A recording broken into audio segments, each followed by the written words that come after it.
diupload, di mention nama tempatnya apa, kemudian habis nggak itu makanannya? Saya bilang, enggak Ustaz, cuma saya cicip-cicip saja, setelah itu saya tinggal. Langsung saya marahin hadirin. Ya, antum di mana hati antum? Saya bilang, itu lo Palestina, saya bilang, itu lo Rohingya, itu lo Uighur, saya bilang. Untuk makan dengan sesuap nasi aja tidak bisa mereka. Antum begini hanya demi konten, saya bilang. Istighfar, taubat antum, saya bilang. Ya, nah, kadang ada orang yang punya syahwat perut nih hadirin. Ya, imma dalam hal makannya banyak atau imma dia taksir terhadap makanan.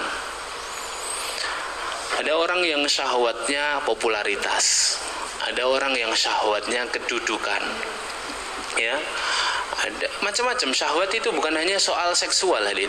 Syahwat itu beraneka ragam. Ada syahwatnya syahwat akal, Halin. Orang-orang pinter tuh kadang-kadang nyeleneh kan, ya, pemikirannya pemikiran yang sudah mengkoreksi Tuhan, kan ada itu, ya, ya, merevisi Al-Quran, itu syahwat akal loh, ya, syahwat akal, ya. Lah syahwat yang kayak gini pemiliknya biasa saja, nggak merasa sakit tadi, padahal dia apa? Sakit tadi, sakit nih orang ini, ya.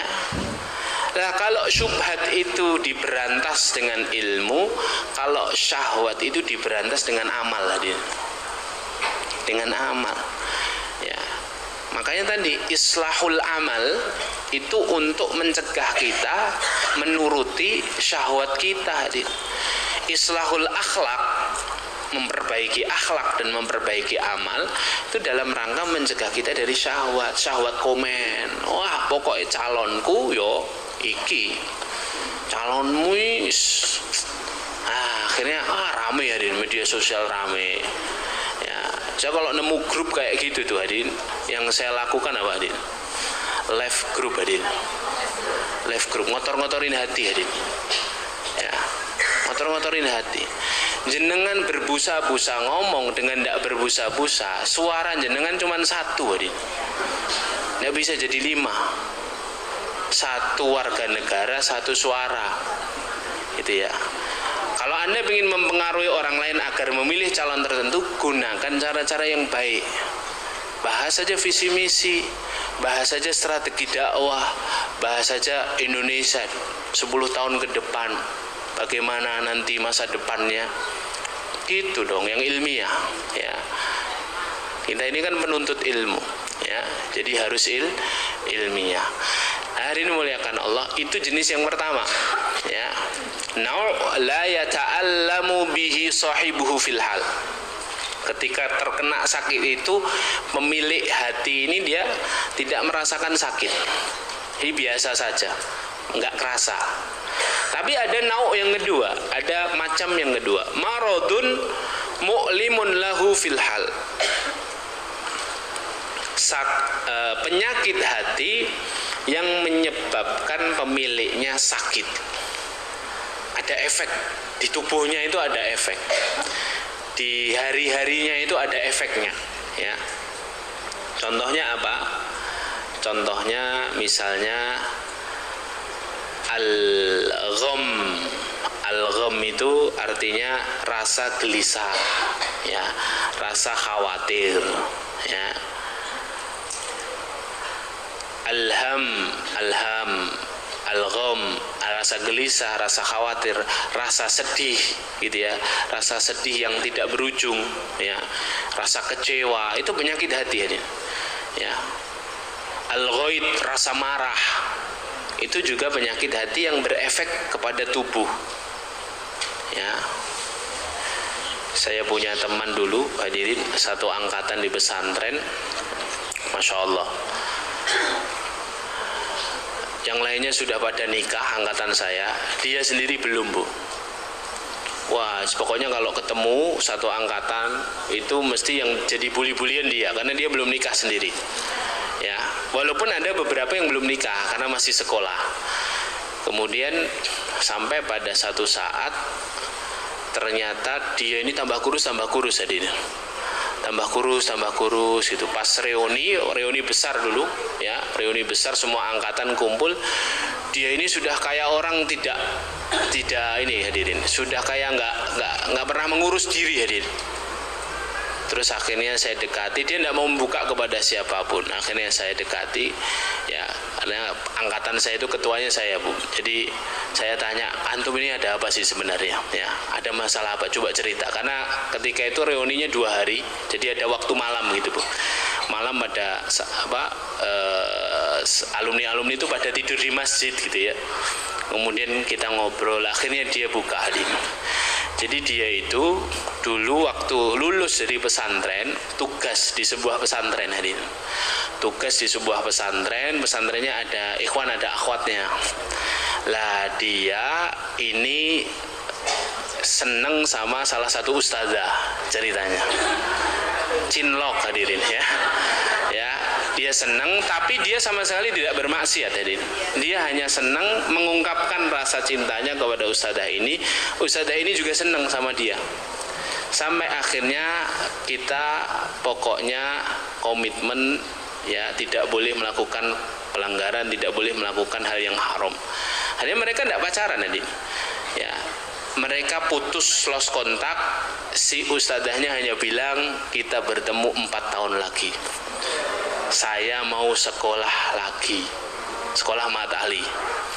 Nah, si teman saya ini qadarullah, beliau ini bukan seorang santri yang mempeng bacanya, mempeng ngafalnya. Beliau ini seorang santri yang ya semangat santri, semangat dakwah saja gitu ya. Bukan orang yang Allah karuniai cepat ngafal, cepat memahami sesuatu. Jadi beliau selesai santri, ustadz, tugasan, beliau ini ya hanya jualan makanan begitu. Tapi kalau untuk ketaatannya, kesolihannya saya akui. Tapi beliau memilih jalan yang lain, bukan jalan yang harus baca kitab, ngafal Quran, enggak. Nah, sampai akhirnya dalam 4 tahun itu kan teman-temannya sudah pada nikah tuh, nikah. Terus kemudian dia selalu tuh ditanya, kapan kamu nikah? Dalam pertanyaan-pertanyaan itu, dia itu menyiapkan jawaban sebenarnya. Ya, dia cerita ke saya. Teman-teman nanyain saya kapan nikah itu, sebenarnya saya itu hanya menunggu 4 tahun lagi. Lihat saja nanti. Istriku ustazah lulusan Mahat Ali. Wah, gitu. Dia sudah begitu tuh hadir. Jadi dalam hatinya begitu, dia hanya mesem kalau ditanya sama temennya. Akhirnya hadirin, Masya Allah, setelah 4 tahun ya, dia mencari, coba hubungi siapa yang bisa dihubungi. Akhirnya ketemulah nomor. 4 tahun lost kontak hadirin. Pas saat waktunya, karena dulu kan dijanjikan 4 tahun, akhirnya dia ngubungi si akhwat. Ya, Assalamualaikum, ini saya ya, kemudian kapan wisudanya? Insya Allah saya siap datang ke rumah. Wah, si akhwatnya hadirin setelah 4 tahun belajar di pesantren, pandangannya sudah lain hadirin. Ya, pandangannya wah, moh aku nih sama ikhwan sing mung dodolan nih, moh aku. Ya, aku kudu, bojoku kudu ustad gitu ya. Akhirnya dia jawab si akhwat ini, mohon maaf akhi, sepertinya saya tidak pantas untukmu. Iya, Pak, saya. Itu hadirin, langsung hadirin, seketika itu hancur berkeping-keping hadirin. Iya hadirin, setengah tahun dia tidak makan, tidak minum, tidak ngurus diri hadirin. Ya, coba hadirin, si kawan hadirin. Ya, alhamdulillah itu ketemu kita orang hadirin, dan akhirnya dia terbuka. Ketika dia terbuka, saya kasih pandangan, akhi, akhwat tidak cuma satu di dunia akhi, ya. Ya, yang lebih pinter, yang lebih cantik, yang lebih baik banyak akhi, saya bilang. Sudah ya, antum nikah nanti gampang, nanti antum bikin biodata banyak akhi, saya bilang, pandangannya banyak. Akhirnya hadirin dia move on, hadirin, move on. Setelah move on, Masya Allah, beberapa bulan ketemu lagi saya. Loh, kok antum belum nikah? Sudah biasa, saya sudah ngajukan 11 kali biodata, ditolak. Waduh, saya bilang, wah, ini penyakit hati yang baru ini ya. Jadi yang awalnya dia punya sakit hati, kecewa, sembuh hadirin, sembuh. Sekarang penyakit hatinya apa? Dia jadi minder hadirin, karena 11 kali ditolak akhwat hadirin. Coba Anda bayangkan ya, wah ini cerita unik. Terus saya dalam pikiran saya cuma satu hadirin, dalam pikiran saya ini mesti ada yang salah ini. Orang sebaik ini, saya tahu teman saya ini orang baik, orang taat, orang sholat hadirin. Hanya memang dia bukan ustadz, bukan dai, dia hanya punya kuliner hadirin, bisnis kuliner kecil-kecilan gitu ya. Kemudian saya bilang ini mesti ada yang salah ini antum. Coba saya lihat biodata yang antum ajukan ke 11 akhwat itu mana. Saya lihat hadirin, Masya Allah, ternyata isinya sangat sederhana hadirin. Nama diisi nama, tanggal lahir diisi nama, pekerjaan jualan fotonya foto lawas banget hadirin, foto lawas banget. Ya mana ada akhwat yang mau akhi, saya bilang ya. Terus akhirnya sudah saya bikinkan, akhirnya saya desainkan sama sekretaris saya, Bu. Saya wawancari, antum bikin akhwat yang gimana? Saya tulis maksud sekarang antum ganti baju hem, saya foto pakai kamera saya, cekrik. Yang he itu tadi hadirin, yang jualan he saya ganti apa? Entrepreneur kuliner. Wah, iya nih. Allah ini, ya. Loh ini kan ta'awanu 'alal birri wat taqwa hadirin. Kasihan ya, terlunta-lunta 11 kali ditolak hadirin. Coba Anda bayang. Ya. Itu ngefek hadirin. Itu penyakit hati yang ngefek. Akhirnya hadirin tidak lama hadirin. Jadi desainnya, PDF-nya jadi, sudah saya desain bagus gitu, fotonya bagus. Kemudian gini, nanti kalau antum ada tawaran akhwat, kasih biodata ini sambil bismillah, insya Allah diterima. Nggak lama langsung hubungi Ustadz, bisa main ndak Ustadz ke kota A, besok saya akad Ustadz yang khutbah. Padahal teman saya manggilnya Ustadz tadi ya, Ustadz yang khutbah ya, kata Masya Allah, Alhamdulillah. Sekarang sudah punya anak 3 hadirin. Bener, Masya Allah ya, bahagia sekarang hidupnya ya. Nah ada penyakit hati yang model begini hadirin. Penyakit hati itu rasa kecewa, rasa sedih ya, khawatir, marah, itu berefek sama tubuh hadirin ya. Nah cara menghilangkannya dengan apa? Dengan menghilangkan sebabnya, kata para ulama ya, biizalati asbabi, dengan menghilangkan sebabnya. Marah itu sebabnya apa? Hilangkan ya. Kecewa itu sebabnya apa? Hilangkan, kasih harapan ya. Sedih itu sebabnya apa? Minder itu sebabnya apa ya. Itu dengan itu ya, maka kemudian penyakit ini nanti bisa hilang gitu ya. Nah obat yang paling mujarab kata para ulama dari 2 jenis penyakit ini, yang berefek maupun yang tidak berefek kepada tubuh kita, obat yang paling mujarab itu telah Allah sebutkan di dalam Al-Quran ya. Surah, tulis dulu ayatnya, surah Yunus ayat 57, surah Al-Isra ayat 82. Ini obat ini ibu-ibu, kalau tadi kan saya rinci ya, kalau obat syubhat ilmu ya kan, syahwat amal akhlak ya. Kalau penyakit hati yang berefek ke tubuh, hilangkan sebabnya gitu ya. Lah obat yang diseterakan Allah di dalam Al-Quran ini satu paket ya hadirin. Kalau kita pakai obat ini, semua penyakit yang berefek maupun yang tidak berefek ke tubuh semuanya hilang ya. Surah Yunus 57, apa kata Allah? A'udzubillahi minasyaitonirrajim. Ya ayyuhan nas, qad ja'atkum mau'izatum mir rabbikum wa shifaa'ul lima fis sudur. Wahai manusia, telah datang kepada kalian mau'idatun mir rabbikum, pengingat, nasihat, pelajaran dari Rabb kalian, wasyifa, dan obat, lima fis sudur, atas semua penyakit yang ada dalam hati kalian. Di surah Al-Isra 82 juga diulang lagi sama Allah.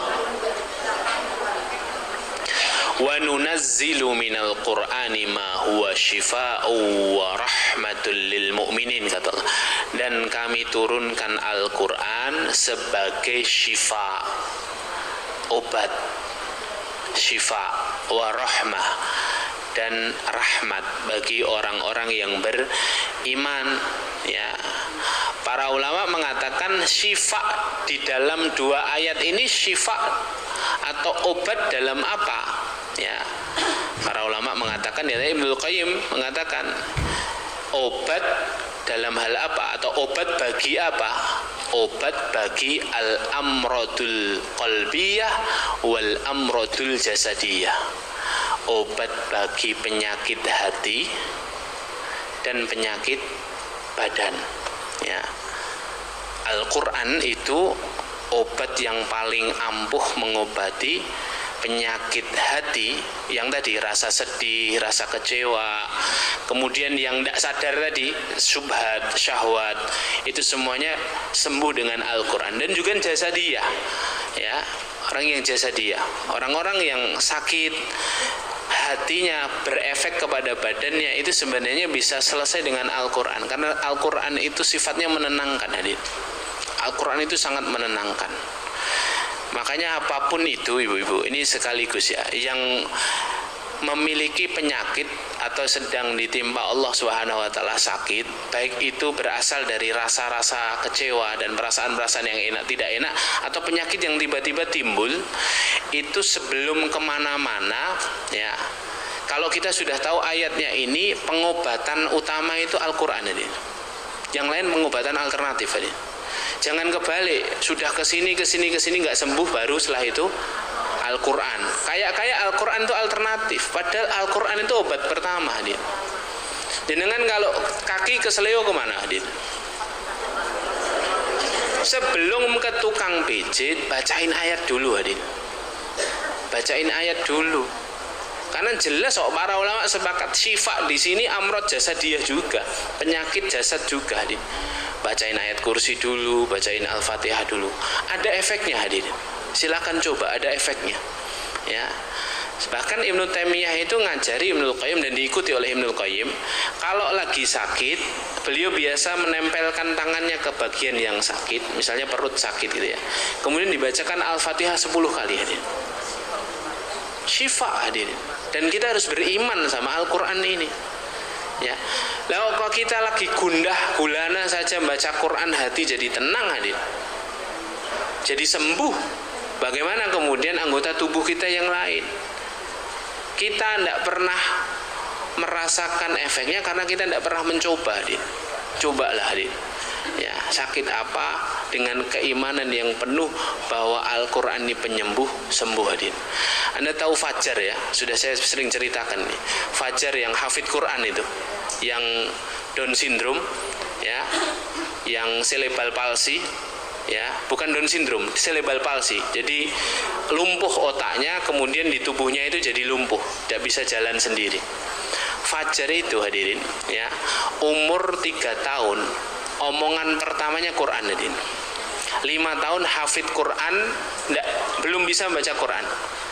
Anak lumpuh otak, hafid Quran 30 juz. Dan saya yang buktikan, hadir. Saya bawa Quran di depan beliau, saya bolak-balik Quran secara acak, beliau bisa melanjutkan, hadir. Ya. Kemudian saya tanya ke orang tuanya, gimana bisa? Itu cambuk, hadir. Kita yang akalnya Allah berikan sempurna, otaknya Allah berikan sempurna, ngafal juz 30 aja nggak hafal gitu, hadir. Ini 30 juz, hadir. Ya. Lah, saya tanya ke ayahnya, namanya Pak Joko, ayahnya. Pak Joko, mohon maaf, ini gimana ceritanya? Putranya jenengan ini bisa hafal Quran. Dulu Ustadz, ketika anak ini lahir, Fajar ini lahir, makanya kami kasih nama Fajar kan ya. Ya, Fajar itu kan harapan, ya. Walaupun sebenarnya kami sudah tidak punya harapan. Putus harapan kami ketika dokter mengatakan anak ini cerebral palsy. Ya. Tapi kemudian saya ini bukan Ustadz. Beliau ini dosen di salah satu kampus di Bandung, hadir. Saya bukan ustadz, saya bukan orang berilmu. hanya saya pernah dengar dan pernah baca Quran. Allah katakan, Al-Isra 82 tadi, wa nunazzilu minal Qur'ani ma huwa syifa.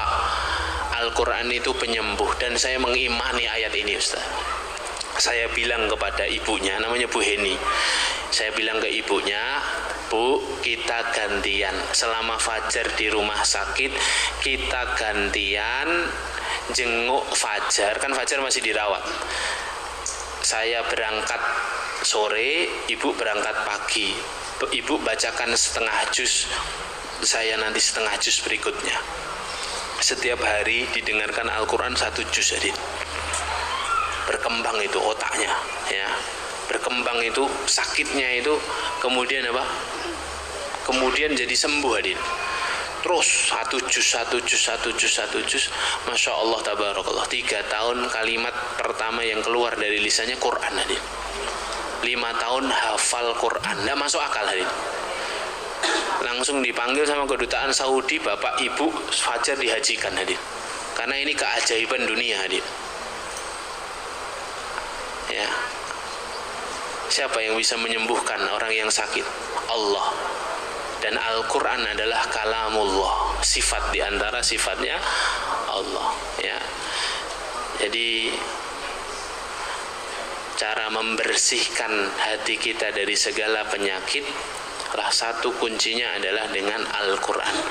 Pertanyaannya, seberapa intensifnya kita berinteraksi dengan Al-Quran?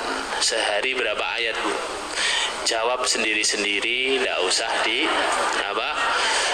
diungkapkan. Itu cambuk buat kita. Semoga Allah Subhanahu wa taala mendekatkan lagi kita dengan Al-Quran. Barakallahu fikum, jazakumullahu khairan. Mari kita tutup dengan bacaan hamdalah dan kafaratul majlis. Alhamdulillahirabbil alamin. Subhanakallahumma bihamdika asyhadu an la ilaha illa anta astaghfiruka wa atubu ilaik. Assalamualaikum warahmatullahi wabarakatuh.